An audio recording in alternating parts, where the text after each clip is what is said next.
दहिवडी बस स्थानकात अचानक शेखर गोरे पोहोचले आणि एसटी प्रशासनाची एकच तारांबळ उडाली।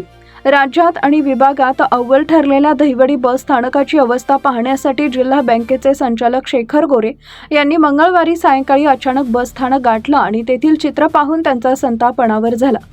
सायंकाळचे 5 वाजले होते। शाळा कॉलेज सुटल्यामुळे बस स्थानकात विद्यार्थी आणि प्रवाशांची प्रचंड गर्दी झाली होती।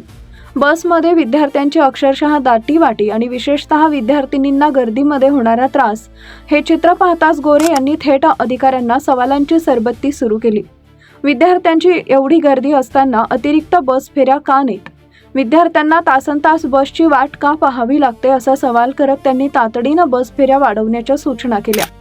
पण गोरे यांचा संताप केवळ बस फेऱ्यांपुरता थांबला नाही। त्यांनी संपूर्ण बस स्थानकाची पाहणी केली। स्वच्छता कुठे आहे, शौचालयांची अवस्था काय, प्रवाशांसाठी पिण्याचं पाणी आहे का, बस स्थानकाच्या इमारतीची दुरावस्था का झाली, असे एकामागून एक सवाल त्यांनी अधिकाऱ्यांसमोर उपस्थित केले। त्यानंतर त्यांनी एसटी बसेसची पाहणी केली आणि बसेसची दुरावस्था पाहून गोरे आणखी संतापले। फाटलेले पत्रे, उघड्या खिडक्या, फुटलेल्या काचा आणि मग प्रवाशांच्या सुरक्षिततेची जबाबदारी कुणाची असा थेट प्रश्न त्यांनी केला। गोरे यांच्या प्रश्नांचा मारा सुरू असताना अधिकाऱ्यांची मात्र चांगलीच बोबडी वळली होती। याच दरम्यान आगारप्रमुख उपस्थित नसल्याचं त्यांच्या निदर्शनास आलं।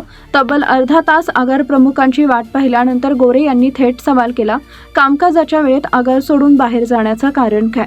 दरम्यान विद्यार्थ्यांच्या तक्रारींची गंभीर दखल घेत शेखर गोरे यांनी आता एसटी प्रशासनाला स्पष्ट 8 दिवसांची डेडलाईन दिली आहे। बस फेऱ्या वाढवा, बस स्थानकातील स्वच्छता सुधारा, शौचालय आणि पिण्याच्या पाण्याची व्यवस्था करा, इमारतीची दुरुस्ती करा आणि दुरावस्थेतील बस सेवेचा प्रश्न तातडीनं मार्गी लावा, अन्यथा पुढची भूमिका कठोर असेल असा थेट इशारा गोरे यांनी दिला। इतकंच नाही तर या बस स्थानकात दर आठवड्याला मी भेट देणार आहे असं सांगत त्यांनी एसटी प्रशासनाला चांगलंच सुनावलं। आता प्रश्न एकच, शेखर गोरे यांनी दिलेली 8 दिवसांची डेडलाईन एसटी प्रशासन पाळणार का? दहिवडी बस स्थानकातील गैरसोयी खरोखर दूर होणार का, की पुन्हा एकदा आश्वासनांचीच बस धावणार?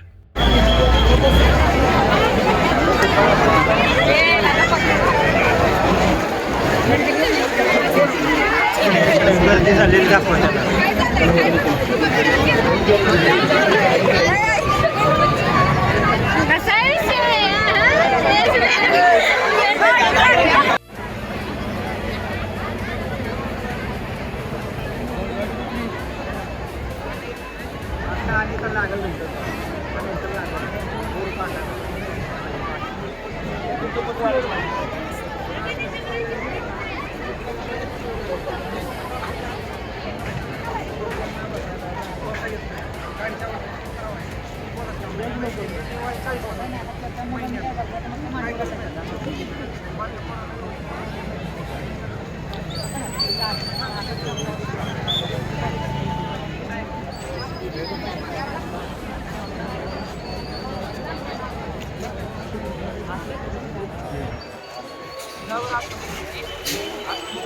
सगळीच इकडे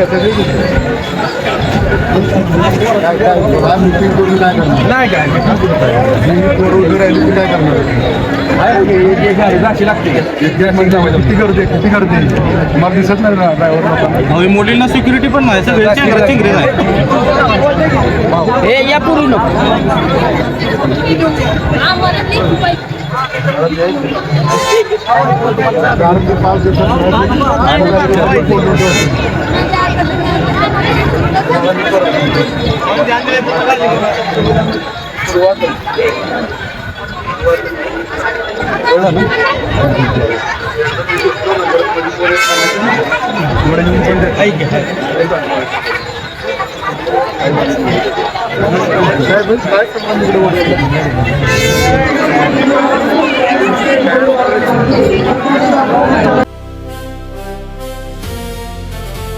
आवाज न्यूज साठी संदीप जठार, गोंदवले।